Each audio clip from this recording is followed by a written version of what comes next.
নমস্কার। আপনারা দেখছেন সুর মিলানো বাঁশের বাঁশি। যে কোনো সুরে যে কোনো স্কুলে ছোটো বড় বাঁশের বাঁশির জন্য যোগাযোগ করবেন।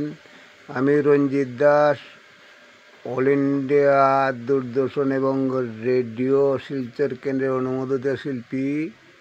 লোকবাদ্যযন্ত্রের, প্রতিটি লোকবাদ্যযন্ত্রের গ্রেডপ্রাপ্ত শিল্পী। আপনাদেরকে দেখাইছি আজকে সুর মিলানো বাঁশের বাঁশি। আমি লোকসঙ্গীতের সঙ্গে সুর মিলানো বাঁশের বাঁশি বানাচ্ছি আজ 45 বছর ধরে।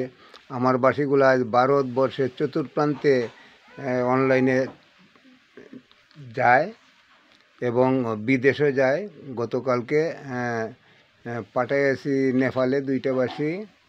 এইরকম দিল্লি, বোম্বে, কর্ণাটক, কেরল, আমার আসাম, কলকাতা, আমাদের ভারতের সব রাজ্যেই যায়। কম কম যায়, বেশি যায় না যদিও, তো আমার প্রচার কম। আর আজকে দেখাচ্ছি,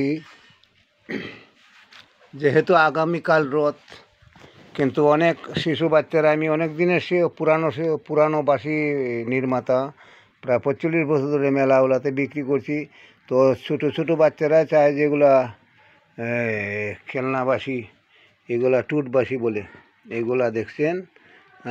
আর অনেক অনেক ভক্তরা, জ্ঞানী ভক্তরায় চায় যে এই যা বিগ্রহ আছে, যার গড়ে গোবিন্দের বিগ্রহ আছে, তারাও বাঁশের বাঁশি দিতে চায়।